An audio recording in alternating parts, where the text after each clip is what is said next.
IBC is massive, it's like 15 halls, but luckily half of them are only really interesting if you're an engineer called Nigel. So it's split down the middle. Creatives on the left, engineers on the right.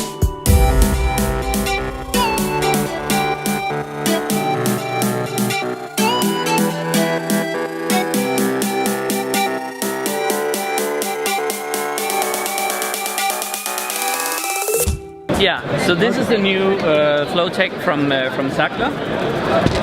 It has the benefit that it's a system where you have one-step deployment, so you just release the top handles here and you can raise it all the way up. One of the things I think is really nice is that once you raise it, it always deploys sort of the second stage of the legs immediately. So no matter what height you're having of the tripod, it's always as stable as possible. You can decide if you want free standing legs like here, or if you want to use a spreader system. It's very easy to attach. You just push in the two buttons and then you have attached it to the legs, and you do that for all three of them.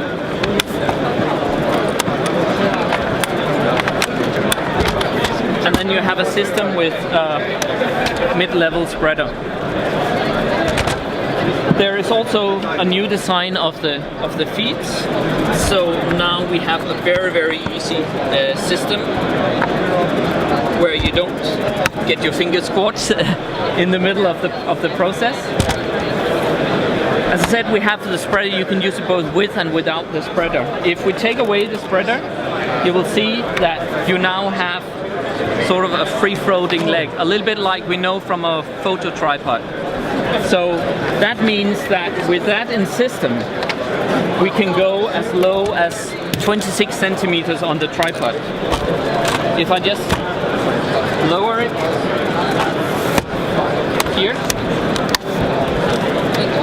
we open all three legs, pull them out here, then it locks in 3 stages.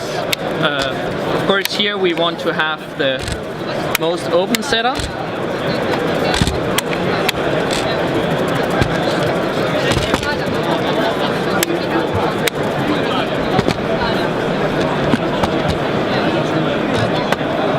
And then we're at 26 centimeters. So in one tripod we can go from 26 centimeters to 157. I've got to ask you, yeah, how much weight can it carry when it's like 20 kilos. Yeah. So the tripod in itself, without the spreader and without the feet, is 2.9 kilos. Right. With the spreader and the feet, it's 3.4. Yeah. Oh, that's good. It's very. One other thing that's very clever is that here you have built-in magnets. So that means you just do like this and it automatically stays. So no longer is it necessary to have a leash wrapped around it. A lot of times when you're using a tripod like this, you're also having a heavy camera on top of it. And because of the design of the legs, it's very comfortable to carry on the shoulder. And that's one of the small design features, I think, when you're using it in real life, which is really nice. The other silly question, next silly question, how long before a 100mm bulb? Next year. Next year? Yeah. So the 100mm is already in development, so it's just a matter of time. And talking of time, it was great to see that Snell Advanced Media was still using some extra shot pictures from way back. But the fanfare was around the corner. And now, the highly expected, our main IBC announcement, the EVA one. There's a lot that can be said about the EVA one. It's an affordable and high-performance Super 35 camera, offering brand new 5.7K sensor, EF mount, dual ISO, and 4K 4:2 images. There was a lot of excitement around the launch of Panasonic's EVA 1. I really do like the look of this camera. I've been calling it EVA1 for the last 6 months, but it's a Super 35 sized 5.7K sensor. I think the accessory manufacturers are going to love this camera because you need to add a lot of bits on it to make it usable and feel right on the shoulder, not least a proper viewfinder. But hidden away in a box was a lens you won't be able to fit on an EVA 1. So here's a little special box of tricks. Fujinon's MK zooms with a micro 4/3 adapter. Genius. There you go. So is this an adapter which is... Yeah, I'll show you. So we... There you go. So we just swap that out. 4 screws. How it will be. Is it easy to swap back to... I think you need quite a special little screwdriver. Okay, it doesn't damage it at all. All right. Personally, I'd get Mike to do it, MTF, because he does it with lots of love and care. But it just pops straight off. You keep the original, okay, and then you can swap it back if you want to. So you can go back to email afterwards.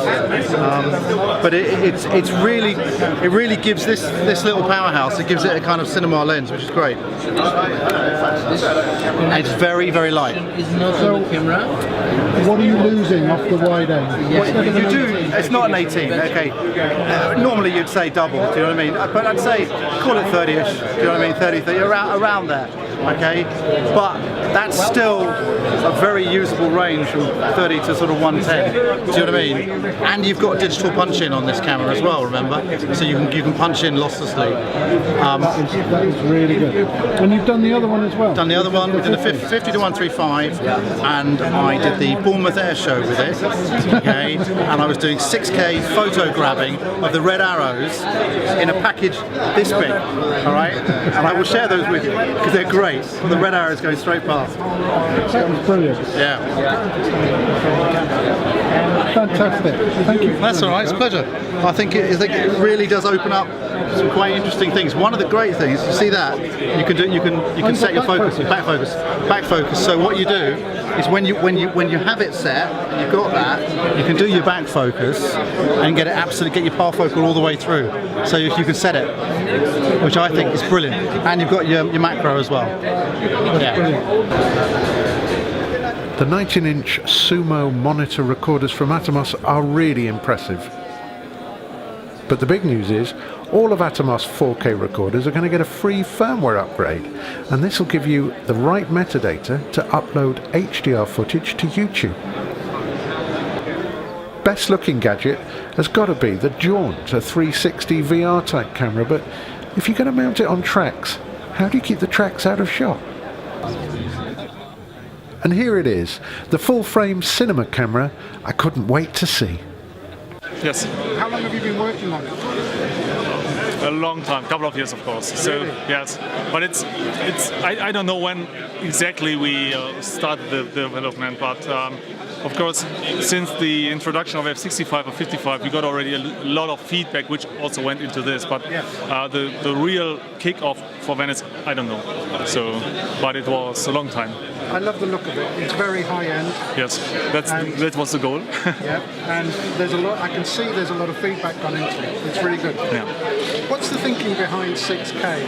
Why not 8K like a 65? What's the reasoning behind 6K? So the thing is, we don't see when we developed the sensor, which is completely new developed for the Venice camera. We haven't put just one feature set into our minds to say, okay, it needs to be 6K, 8K, 10K, whatever, because we said, okay, for a high-end cinematography camera, it's much more about this. It's about latitude, so dynamic range. It's about color reproduction, noise level, so also the noise floor and this kind of stuff, and also and all of this in a sum. We said, okay, with the 6K, we have the best sensor to go with. I'm glad you said that. I think 6K is the sweet spot. Yes. How long have we got to wait for the full frame? So as we already said, so we have a plan for a roadmap, so version 1, 2, 3. Yep. At the moment, the full frame is supposed to be in version 2, which is scheduled summer next year. So availability of the camera is February next year. So and then around 5-6 months later. This is as of today. However, we are collecting a lot of feedback, and we take all this feedback into account. And but as of today, as we speak here at IBC, it's version 2 in summer.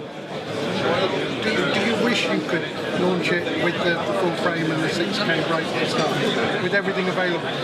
I think Or has it always been a plan? no. The thing is, when you develop a camera, and of course you have a development team behind you, resources, and you think, okay, what we would like to do and what we would like to deliver as soon as possible. You always need to find the spot to say, okay, based on the feedback as well, this is important to go into this, or this we can shift a bit into version 2 or something. Of course, it would be great to get everything from day one.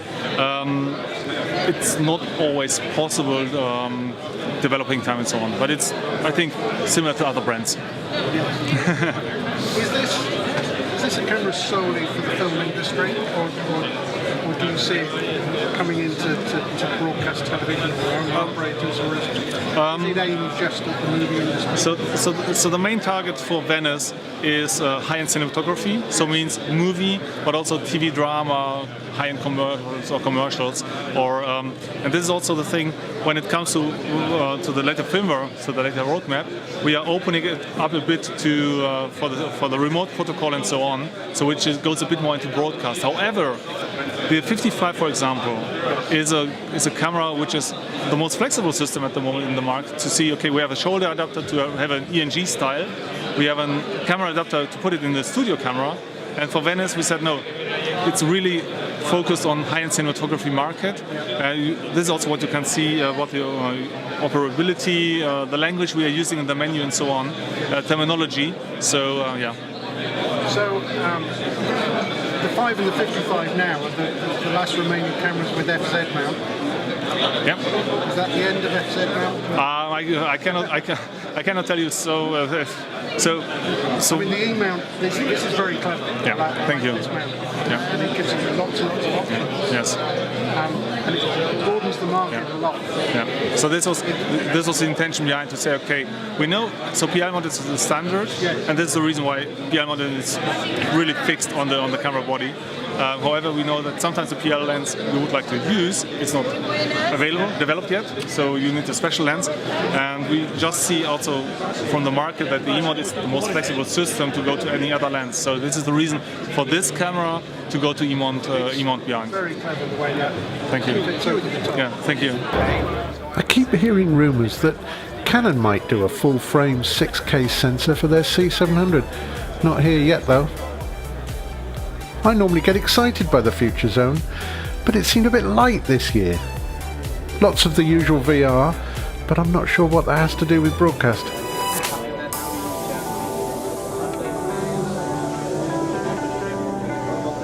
And the Japanese love of 8K continues. I don't get it. Still, if you must have an 8K telly at home right now, just get 4 4K tellies and stick them together. Ladies and gentlemen, we do thank you very much for your attention, and now we invite you to sit back, relax, and enjoy the takeoff.